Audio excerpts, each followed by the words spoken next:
So hi everybody, another question and answer, and if Claire is online, I'm not sure if she's with us, but she recently joined the Facebook forum from France, and I wish her a lot of happiness and luck in her upholstering adventure coming up, because she's subscribed to our online classes, which I highly recommend. We just did one with Jimmy, and Jimmy will be coming up here to talk. He's really excited about the work that we did today on the channel back, and that will be offered soon on that. And coming up too. No, Janine, there is a question in there from Janine. Right. Online classes, which before anything, the settee is going up, and I'm looking forward to that. When do you think that's going to go up? That's what she asked. Oh. And, well, you just might as well get to that one first on the second page, so I can talk about that.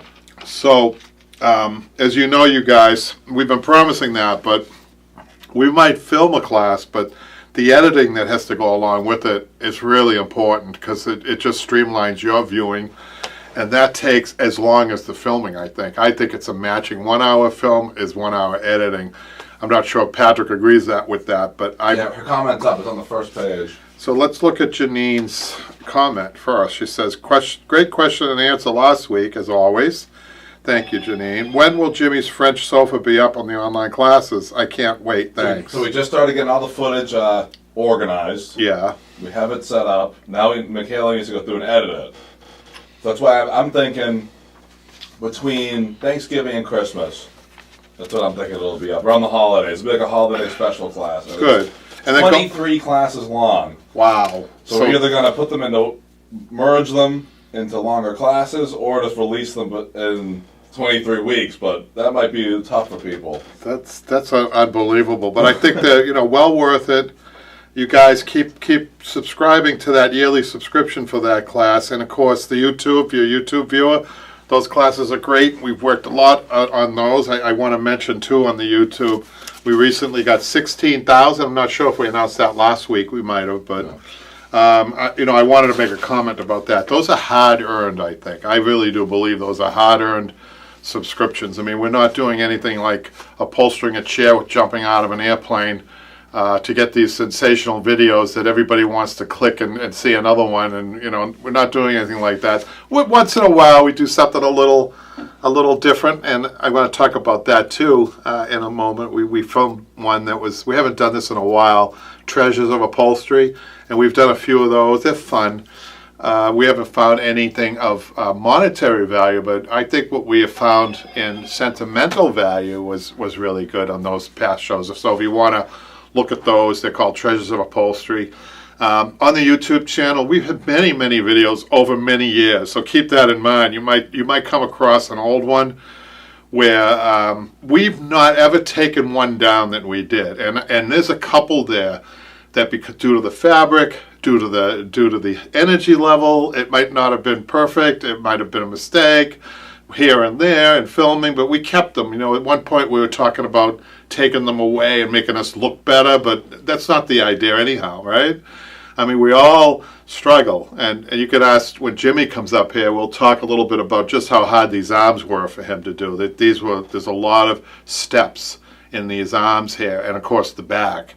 So we'll talk to him a little bit about just that process. But I think the 16,000, please, if you're just looking for the first time, or if you've been watching and you haven't subscribed, please do that. That's just a good indicator for us. What we are proud, I recently bumped into somebody that worked at, I won't mention their name, worked at YouTube, Google, and I mentioned the retention rate in our videos, and she was quite impressed by that. No other statistic, the 16,000, nothing else. It was the 4.5 minutes of retention that we have on average on our videos. That is what she said was really good, and we should keep up whatever we're doing, keep it up. It's not about money. It's not about that at all. It's not about if I can get 100,000 subscribers, although 20,000 looks really kind of nice. But I'm not looking for that. I'm looking for more of it's almost like a public service, this end of things. That is why, with all the effort that we put in for 10 years, let me tell you, the hours and hours and hours of instruction footage and editing. We asked people to use our online store at Upholstery on Broadway. We asked people to take the online classes. Somebody took the class. They just like listening to Jimmy and I talk. Maybe there's an entertainment value to them too. But that's just a really good way to keep this thing going, you guys, because I am busy doing my custom work too. But we put Mondays aside just for this. So any support outside of what you've already been doing is really appreciated. So let's get right to the YouTube comment list. There's something else that you guys could think of in the studio audience. Jimmy is here, and he'll be coming up and talk about this soon. I know people can't wait to hear from Jimmy. But the first one is from Claire. Claire's from France. No, sorry, wrong way. I'm sorry. From Silverbell. And this says, the Upholstery Show Live, and this is a good question. Does cambric need to be black? If so, why? Well, I have some information about cambric. In the Victorian days, there used to be almost like a bib that the Victorians wore, and they called that cambric. And I'm not sure the color of that in the Victorian days. I want to say it was white, but it was a certain material, like not a fine cotton, but just could have been used for dining because it would be a cotton that you wouldn't spend a lot of money for. How it got from the Victorians' front to the bottom of chairs, that's anybody's guess. But yes, it can be muslin, which is white. It can be black. It can be any color, really. Some people try to coordinate it with the color of the fabric. Depending on how high the chair is off the ground, it can be important. I mean, if something's skirted and it doesn't matter and it's low to the floor, it doesn't matter. Black is the standard, right? But for a chair like Jimmy's, he might want to do a beige. He could do what we call a decking fabric. I wouldn't use the same fabric. I would use a beige decking fabric. That's fine. I think that shows thoughtfulness. I think that answers the question. She says, does it need to be black? No. If so, why? No, I think I answered that. Good question. Basic question, but it has a little history behind it. I like history, as you guys know, and I got something to talk about. It's a YouTube that we filmed that will be coming up at Treasures of Upholstery, like I said. I'll talk about that in a minute. We answered Janine. Claire Edwards, she's from She's France. here now. She just said, very happy to join the 1-year subscription, worth every penny. Well, Claire, we are so happy to have our French friends join us. And when I was teaching live, I do miss my live classes, you guys. There's no doubt about it. Jimmy was part of that live class. He took the class many times. But towards the end there, before the pandemic, we had in our community in Arlington, there is a French school. And we had a few French moms taking the class, and they absolutely loved the upholstery. Very good humored, and it was live. We had fun. One person came. She didn't understand a lick of English, and she said to me the first, this is funny, Patrick. She said to me the first class, I really want to learn through an interpreter. I really want to learn upholstery in a beautiful French, tone. And I just started to laugh. I said, I'm not sure if this Boston guy should be teaching people from France English. We had a good laugh over that. But guess what? At the end of the class, she was speaking English, Patrick. Wow. She actually said to me, yourself a new career there. Huh? She said she took English as a second language at the local school. She said she learned more in the class, and not just me, but all her neighbors. It was such a great class because we were all just helping one another with we learned a little French, she learned English, and it was nice. So we love the French. Thank you for joining us. She says on the How to Upholster a Biedermeier Chair, what a stunning set of chairs and fantastic workmanship and instruction. Totally impressed. Thank you, Claire. You're more than welcome, and hopefully you'll be with us for a long time. So the next one is Jeffrey Davies. Nooney. This is Upholstering a Dining Room Chair, Part 2, Webbing. I have a Victorian small chair with a needlepoint seat cover. This sat in a garage. So it was very dirty. I was able to clean it with Spot Bot. I guess that's a cleaner. My problem is the wool may not hold up if I take all the nails out of the edges. So I'd like to bolster the seat from underneath. Then put the new stretches of burlap on to support the seat. Is this even possible? I really like to save the needlepoint, and it's quite charming. Absolutely. We run into this a lot, and usually needle points are associated with mom or grandmother or great grandmother. So there's a big, desire to save old needle points. So I'll give you another tip before you do any cleaning on something like that. Take if you have a pneumatic staple gun and you have the the air attachment. Let me show you. You would be surprised at how much dust before you start cleaning it. Sometimes what I do is I do this and you don't even have to clean the needle point. All the dust comes out of the needle point and it looks brand new. But this blower is great. Right? There's about 80 pounds of pressure there. You blow all the dust out of the needle point, and you don't have to do any solvent on the needle point, which is probably a tricky thing anyhow. I probably would avoid that actually. So that's that. You can unplug that if you want. Another little tip. And then Jeffrey, how to cut fabric around posts. He's got a great tip. I think he might be a teacher. I always have my students do stay tacks. He calls pin tack stay tacks, which is good, to hold everything, then make a practice cuts on scrap fabric laid over and fold it. If they get it right, they just lay it over the good fabric below for reference and take the scariness. This takes the scariness out of learning cuts. Laugh out loud. I think that's a great tip. Might use that if he doesn't mind. That's a great tip. So now we get to Pam. Pam, thank you. Keep all these great posts coming because she found a treasure in her chair. Being Catholic, I recognized it right away as the miraculous medal. So let's just say what she says. So yesterday when I took apart this chair, I found this medal inside. Is this a thing some upholsterers do? She's asking if maybe the upholsterer put it in the chair. It's kind of like a good luck thing. I don't think it's I've not heard of it, but I can see people doing that. This looks like an older miraculous medal. They've been around since the mid or later 1800s.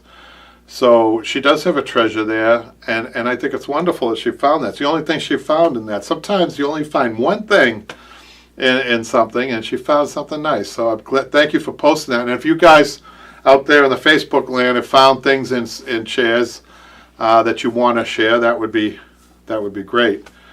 So we'll put that aside and talk a little bit about this treasures of upholstery. So who says upholstery is boring, right? So I get a call from a customer who said, was an email for us. She said she had H.R. Haldeman's love seat. Of course, I knew who H.R. Haldeman was. A lot of people, younger people, might not know who it is, but he was the chief of staff for Richard Milhouse Nixon.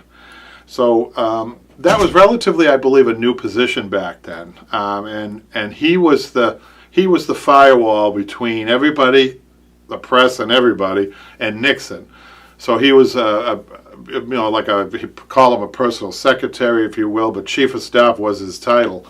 So he got into a little bit of a mix with Watergate. I didn't get into it too much in the YouTube video. I tried to keep it light. I actually focused on his, or anybody, whether you're a Democrat, Republican, Independent, or whatever.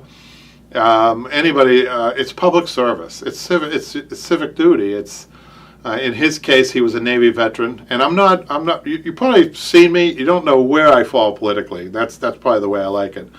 But in his case, I looked into him a little bit. He, before what happened with him, get caught up in this break-in, which was a bad thing.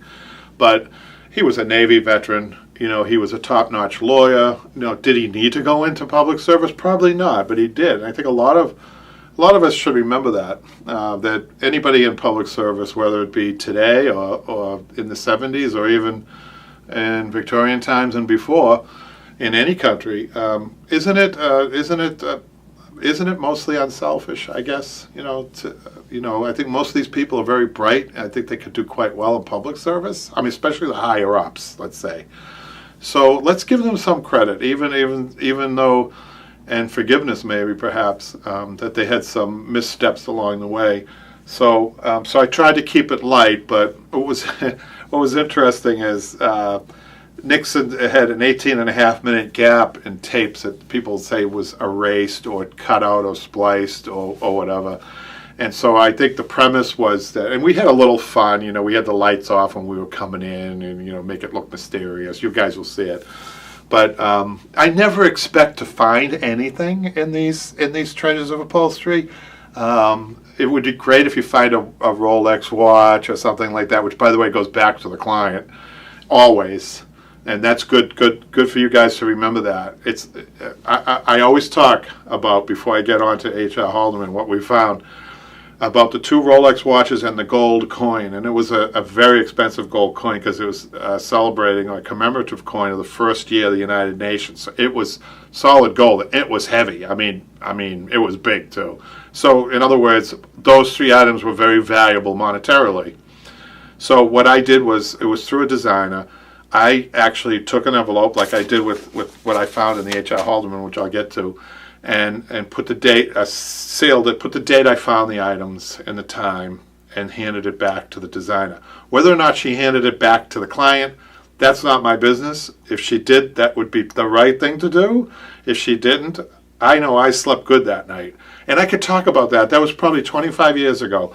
And now I could sit here and talk about it. What does that mean? That means a story is better than, it's a better to talk about a story, I think. It's more value. There's value there in a story. And I could talk about it. Who knows where that could lead to? And like just yesterday, I was at the supermarket. And I was on the water aisle, and it was a very busy supermarket. And I looked up, and there was a purse, not just any purse. This was a purse about this thick, and about like this, not like a handle purse, but a carry purse. And it was monogrammed, and it looked like the purse was expensive, but it looked like it was stacked with money. I didn't open it. So I took it, and I brought it to the courtesy booth, and even the girl said, "Wow, this looks like there's a lot of money in here." I said, "You're right. Make sure it gets back to the owner." But so what happens if I would never think about taking it, but for those who do those things, you're better off. I know I'm not a big believer in karma, but there's something about doing good works. It comes back. Not that you expect it, but it does. So I tried to keep the H.R. Haldeman love seat. I tried to keep it light. Because why damage somebody's reputation? I wasn't going to do that, but I was curious to see if there was anything inside the H.R. Haldeman love seat. So it came to me when I picked it up. It was in a basement, and it had this ceramic plastic on it, and the fabric on it, you guys will see it. It screams 1972, which is the time frame we're talking about. I was like 12 years old, I think, 10 or 12, whatever. But it screams 70s. You might as well have a pair of bell bottoms on it. But so it was funny. I had it up here. I put it up on top of the bench, and I was so focused on the pockets around the sofa that I didn't see something. And you guys are going to see it. I think I even say nobody's going to believe this, that I found this. But anyhow, I took the plastic off, put the plastic aside, and then I focused. It's kind of more like an autopsy. It's more like an autopsy where we just kind of cut around where the pockets are, where the money is, or where the 18 and a half, and I'm talking about the 18 and a half minutes. What if we find the tape, if it was a spliced tape, not an erased tape, or what if we found the, what do they call it when, the transcripts. Everything was transcribed by people back then. What if we find the missing transcripts in the sofa? Or what if we just find H.R. Haldeman's gold watch for his, celebrating, which would go back to the family, by the way, of the people that I'm doing it for. They're not related, by the way. The person, I don't know how they acquired this, but they're not. There's no relation. It's like through friends. So anyhow, so we go through the whole process. I find nothing. Maybe a penny or something dropped out. And then I'm about to close it out, and I see on top of the arm, it's a light-colored fabric, I see on the top of the arm what looks like a piece of audio tape. I'm not kidding you. And I'll show it to you. I'm going to show it to you now. But the way I found it almost looks like it was put there, and I didn't see it. But I suspect that it was, it got caught on the plastic, and maybe when they were moving it back and forth, it might have come out from one of those pockets and landed on the top of the arm. So I opened the envelope. I did seal it and I put the date. See, this is what I do. And it goes back to the client. Okay, for you guys could talk about it years from now. When you have your own YouTube channel, you can talk about these things. And you don't have to feel guilty, and you can sleep at night. But anyhow, so let me show you what I found. It's not very big, but who knows what we can find off it. Who knows? I'm going to bring it up close to the camera. I'm pretty sure that's audio tape. So maybe somebody, I'm going to bring it back to the client, put it back in the envelope. I will put, I think today's the 16th, but whatever, I'll put that on there. I'll put it back in the envelope and I'll give it to the client, and maybe the client can, I think it would be great just to take a little picture frame and frame it and put it next to the settee with the story on it.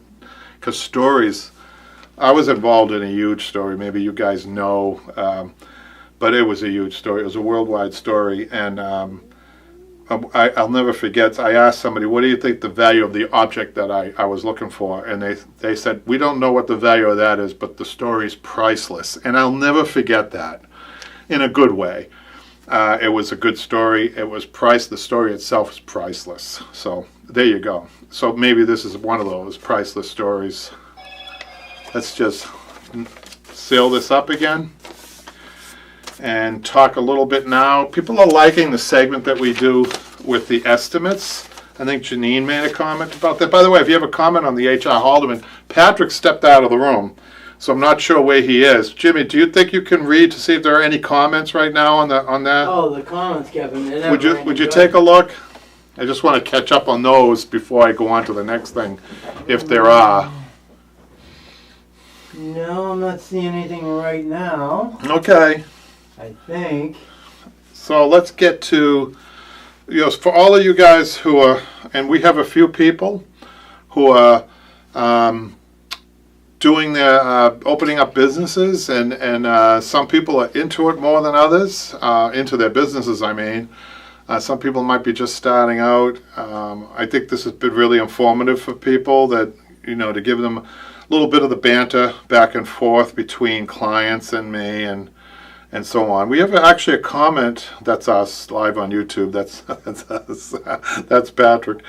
So this is the H.R. Haldeman settee. It had these brass tacks on it, around it, and I suggested that she do a double welt. So that's a conversation with this one. We were talking about trim. So trim's really important, you guys. You need to make sure on your work order that you get all the details. And usually, in this case, it kind of slipped by, but I caught up with it. But I want to know what she wants for trim. It's really important. The brass tacks that she had, they were real brass tacks, and they were actually tarnished, so tarnished that they were actually staining the fabric a little bit. That might have been because of moisture or something. I don't know. So I recommend double piping, which she agreed.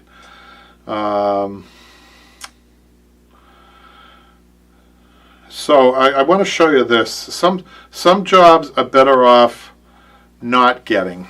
You're better off not getting, and this is one of them. So this job here, this is an Mcm Swivel Chair, and let me tell you something. It has formed or poured out foam, that's made for those chairs that you can't duplicate. You just can't duplicate that. We can, unless. We're not a manufacturer. Most upholsterers cannot manufacture something like this, and you're not going to get the desired look. So in a job like that, I would just say no. So Patrick, do you want to check on the comments to see if we're any comments? We're doing good. No. See?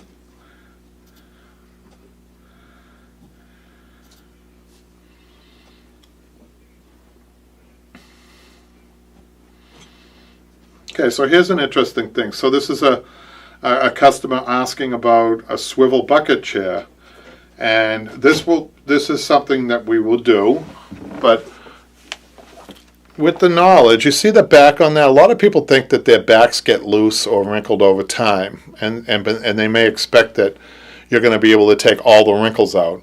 So it's always a good idea to have a talk with the client, which I did on this one.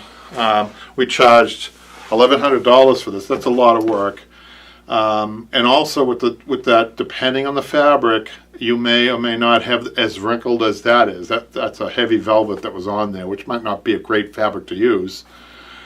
But sometimes the manufacturer even calls these comfort wrinkles. So they're almost expected or inherent. I use that word a lot, inherent, in the piece of furniture. So it's always good to talk about those things, just to, what you're trying to do. The number one thing when you're going, if you ever get sued, hopefully God forbid you don't, but in any court anywhere, like a small claims court, the judge will tell you that 90% of the cases are contractual cases where there's been a miscommunication in a contract. This is a good example. I'm going to do your chair. I'm not going to tell you that I can't get all the wrinkles out, and when it comes back, it's wrinkled, but I didn't tell you that. So, I could open up, some pain. So it's a good idea to go through the whole thing with the customer, how many yards of fabric. Try to be honest with the fabric amount, too. I think I told her 7 yards for this, which is really close for this. Try not to overdo it with the fabric. That's also not a good thing to do. Because fabric's expensive.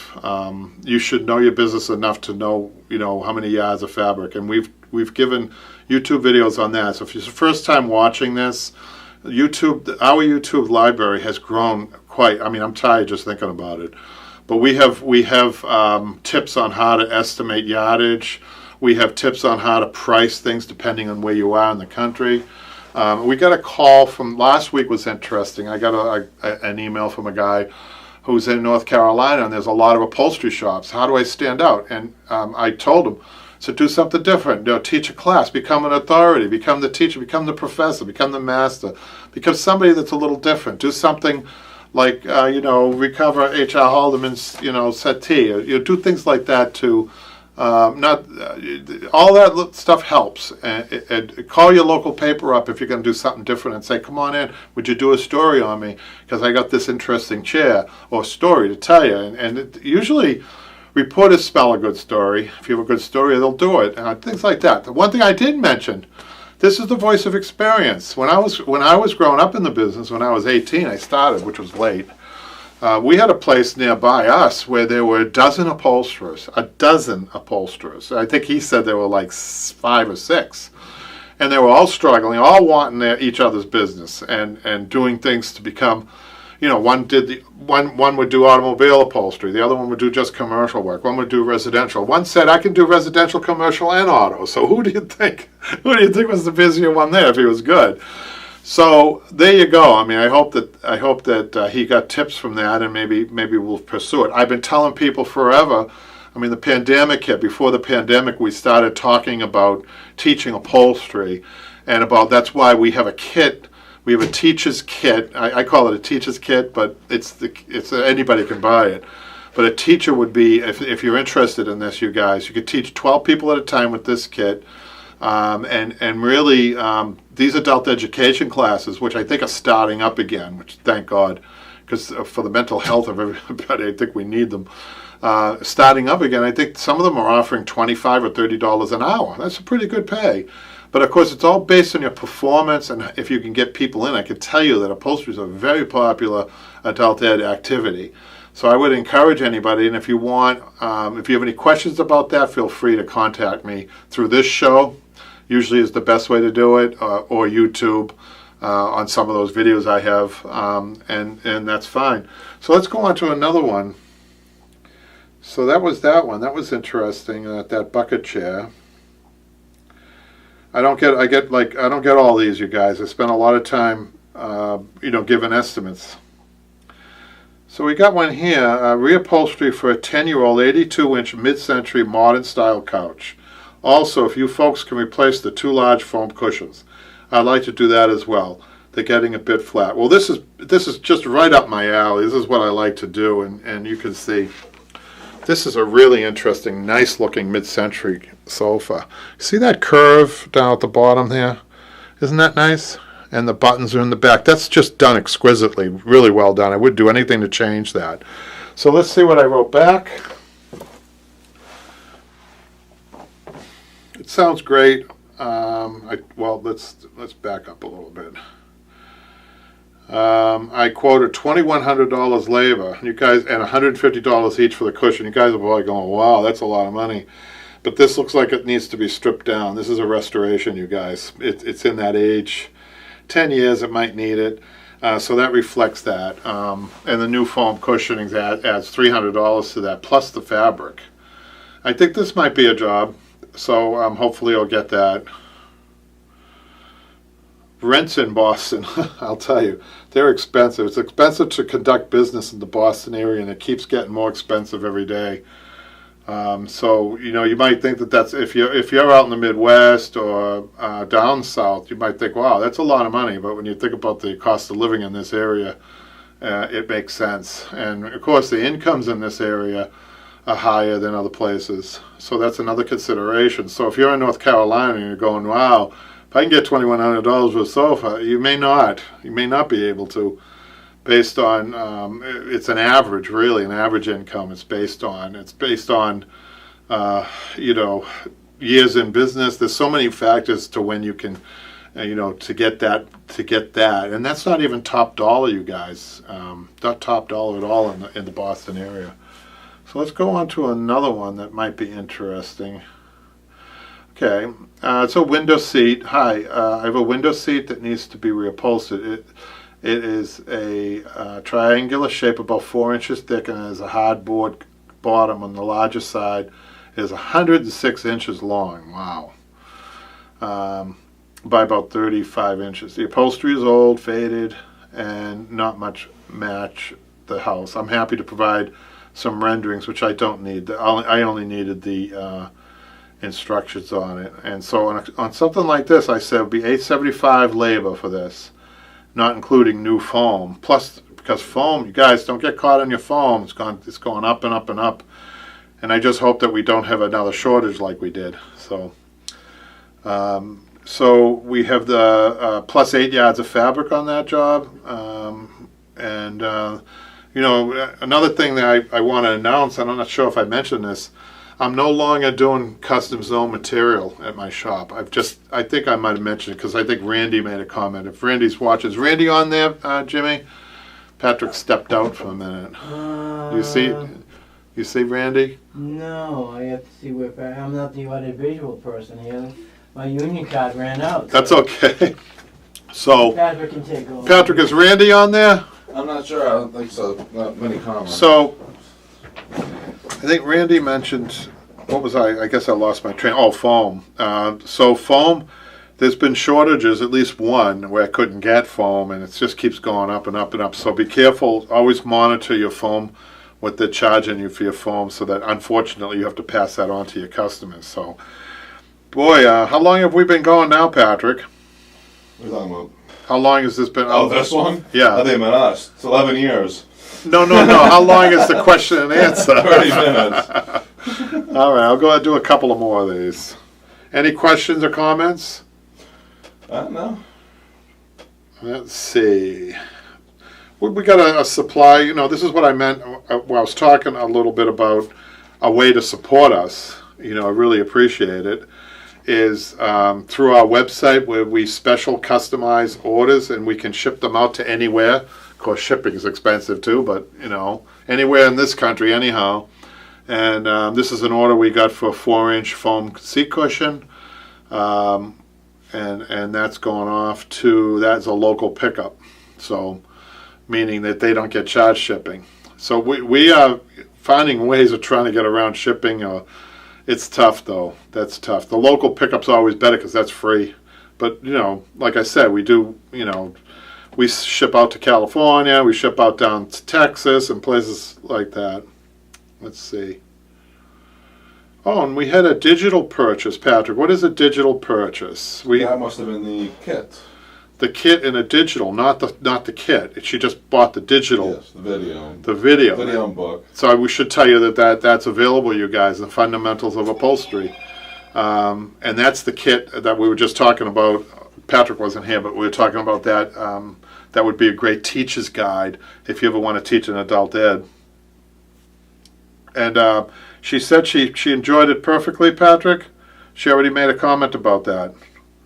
Really? She bought it the 10th and the 16th. She said perfect. Okay. Let's see, what else do we have here?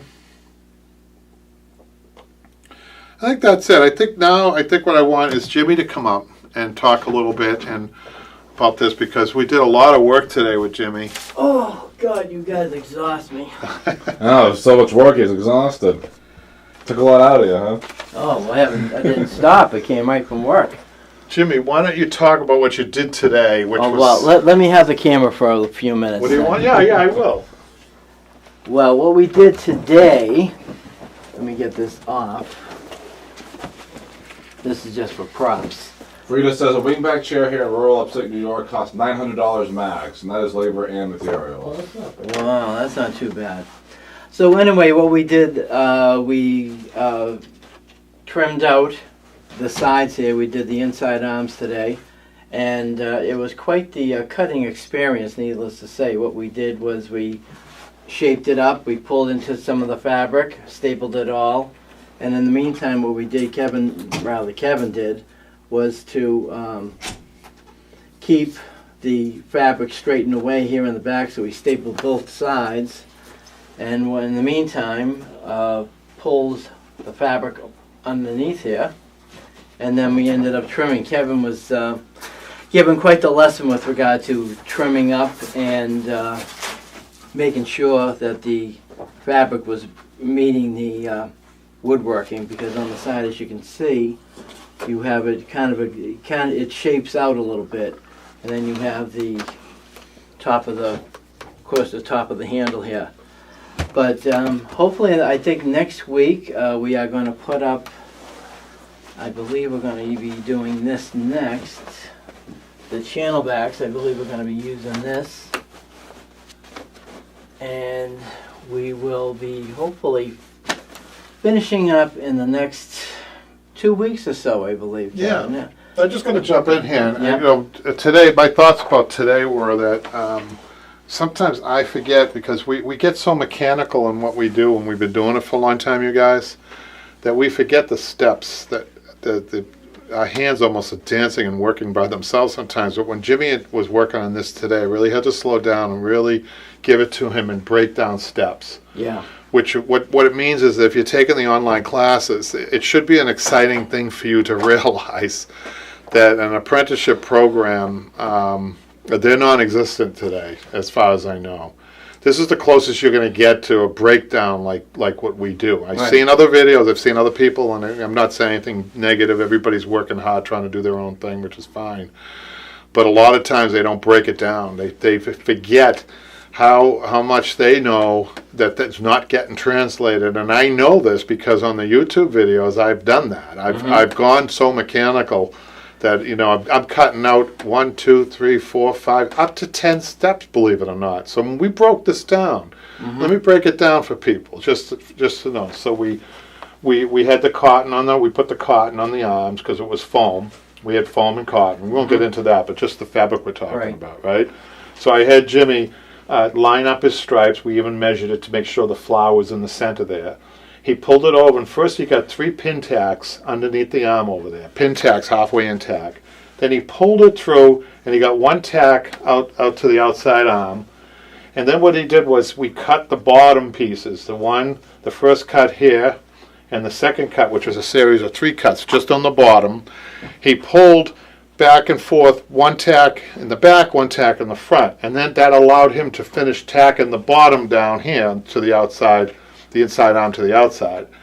And then what he did is he focused back up top before he made any cuts up top, and he stretched it. We showed him how to stretch the fabric, usually a half time at a side. And then what we did was we cut the back, right, Jimmy? Yes. And Jimmy learned how to cut. It wasn't just, it was a series of cuts, right? A different cut from a wingback chair and anything else I've done before. So I think if you want to turn this around to let Yeah, people know, show people.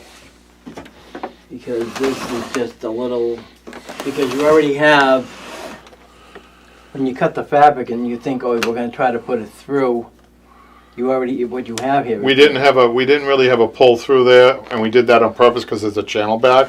Right. So it made it a little bit harder to see, but we made the same cuts as if there was a pull through there, and we just stapled to this post on the front side. So now, could you ever really, if you wanted to, cut the burlap? Well, if you cut the burlap, you're gonna it's gonna weaken the whole thing. So that's why we didn't do that. Okay. All right, I just didn't know. So how little much- things like that. I mean, those are things that. How would people know that? You know, it's tough for people. Let's bring it this way, and I just want Jimmy to. We had a couple of people comment on about stripes on a channel back. I don't think it's a problem, but No, this came out rather well. Yeah. I mean, we scented it, like you said, this is one of these patterns, and people have to remember when you are doing a chair, any chair, that much like we want in another chair that I've done in the past, to line up the pattern, make sure that it matches from here to here. That it's Yep. all one, Yep. basically. You don't want it off Yeah. any bit. You want to kind of make sure that what you see here is what you're going to see up front, up top. yeah. So next week we're going to put the back on. It might be a 2-week thing because the back needs a lot of adjustment. There's a lot of things to Wow. learn about that. Okay. So I think, Jimmy, that might, unless there's other comments or questions there, Patrick, I think that might do it. I think we're going to have Jimmy close this out. If he wants to talk a little bit more, he can, but he's going to close this out. Yeah, well, we would like to thank everybody for showing up and asking questions. Of course, Kevin loves that. He likes the jibber jabber, and I think if he had his own talk show, he'd probably love that even more. But yeah, in the next show, you'll see a little more advanced work with the chair, and hopefully you'll be tuning into that. So We got an take care. exciting video coming this week. Another Treasures of Upholstery video going on. Oh, okay, all right. Well, Patrick has that announcement to make. It's historically shattering moment in history. Well, you sound so stressed out when you say that, Mr. K.